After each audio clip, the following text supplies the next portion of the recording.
10, 9, 8, 7, 6, 5, 4, 3, 2, 1, go। बहुत सारे लोग मुझसे पूछते हैं कि आपको ऑर्डर कहाँ से मिलते हैं और मेरा पहला कमीशन वर्क क्या था। तो आज हम इसी टॉपिक पर बात करने वाले हैं। लास्ट में मैं बिगिनर्स के लिए इंपॉर्टेंट टिप्स भी दूंगा, तो उसे देखना मत भूलना। Showcase your art work on social media. मेरे कहने का मतलब है कि अपने आर्ट वर्क को सोशल मीडिया पर अच्छे से दिखाओ। अब सवाल यह आता है कि आर्ट वर्क को सोशल मीडिया पर अच्छे से कैसे दिखाएं। तो आर्ट वर्क को सोशल मीडिया पर अच्छे से दिखाने के लिए आपको ज़रूरत होगी लाइटिंग। अच्छा, तो हम क्या वो सर्कुलर लाइट खरीदें जो बड़े क्रिएटर्स के पास होती है? नहीं, मैंने तो ऐसा नहीं कहा। आप 3 तरीके यूज़ कर सकते हो। Number 1, use your mobile flash light. आप चाहो तो मोबाइल की फ्लैश लाइट यूज़ कर सकते हो। मतलब जब आप फ़ोटो खींचो तब आप फोकस करते हो, तब एक ऑप्शन आता है लाइट का, सन सा बना होता है। अभी मैं आपको स्क्रीन पर भी दिखाता हूँ। जैसे आपको स्क्रीन पर दिख रहा होगा ना, ये जो ऑप्शन है, इसको एडजस्ट करके आप अपनी मर्ज़ी से लाइट को एडजस्ट कर सकते हो कि कितनी लाइट आपको, डार्क लाइट चाहिए या फिर डिम चाहिए। क्लिक फ़ोटो इन सनलाइट। मतलब या तो आप सनलाइट में फ़ोटो खींच सकते हो, वो बेस्ट तरीका रहेगा क्योंकि एकदम नेचुरल लाइट रहेगी। नंबर 2, आप या तो बल्ब, ट्यूबलाइट या फिर जो सर्कुलर लाइट है उसके नीचे फ़ोटो खींच सकते हो। मेरे हिसाब से सनलाइट वाला बेस्ट ऑप्शन रहेगा। मैं भी सनलाइट का ही यूज़ करता हूँ, लेकिन अगर रात हो तो मैं ट्यूबलाइट का यूज़ करता हूँ। मेरे पास ना तो सर्कुलर लाइट है ना कोई और लाइट है, मैं ट्यूबलाइट का या बल्ब का ही यूज़ करता हूँ। You can tell your friend और relative that anyone want to make sketch they can contact to you. मतलब आप समझ ही गए होंगे कि मैं कहना क्या चाहता हूँ। आप अपने दोस्त या रिश्तेदार को कह सकते हो स्केच के लिए, अगर किसी को स्केच बनवाना है तो मुझसे कांटेक्ट कर सकते। Make your look professional. अब आप पूछोगे कि आपके मैं कहने का मतलब क्या है। मेरे कहने का मतलब है कि आप अपने आप को प्रोफेशनल दिखाओ, कि आप ये काम पहले कर चुके हो, चाहे आपने वो काम पहले करा ही नहीं है कभी। अगर आप अपने आप को प्रोफेशनल नहीं दिखाओगे तो लोग आपको उतना चार्ज पे नहीं करेंगे जितना आपने चार्ज किया है। इसलिए अपने आप को प्रोफेशनल दिखाओ। मेरे ये थे कुछ टिप्स कि आप कैसे कमीशन आर्टवर्क ले सकते हो। अब बात यह आती है कि मेरा पहला कमीशन आर्टवर्क क्या था। हाँ, माय फर्स्ट कमीशन वर्क। अगर बात करूँ मेरे पहले कमीशन वर्क की, तो वो मुझे यूट्यूब पर ही मिला था, जो मुझे रितु सिंह ने दिया था, जो कि यूपी की रहने वाली है। उन्होंने मुझे जब दिया था ऑर्डर, तब क्या है वो मैंने कैंसिल कर दिया था ड्यू टू सम रीज़न। पर 3-4 महीने बाद उन्होंने मुझे फिर बोला था।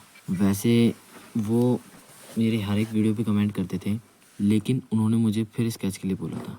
मैंने सारी डिटेल्स वगैरह ले ली, लेकिन जब मैंने अपना टेलीग्राम का नंबर दिया उनको, जैसे तैसे करके वीडियो बनू के स्केच भी बना दिया, लेकिन उसमें गड़बड़ी हो गई, थोड़ा सा फेस बिगड़ गया। अब फेस तो मेन होता है, तो मैंने कहा दूसरा बना देते हैं, लेकिन मैंने दूसरा स्केच भी बना दिया, लेकिन एड्रेस नहीं आया था। मैंने एड्रेस मांगा ही नहीं था, मेरे को ध्यान ही नहीं रहा था। रात मैंने जब उनको भेजा, बोला एड्रेस के लिए, जब वो स्कूल के टाइम पे ही बोला था, रात के 10 बजे करीब एड्रेस आया। अगले दिन संडे था, तो अगले दिन उसमें एड्रेस लिखा, मोबाइल नंबर लिखा, फिर जाकर वो गया, उन तक पहुंचा, तब जाकर कल यानी 10 अगस्त को मेरी पहली इनकम आई।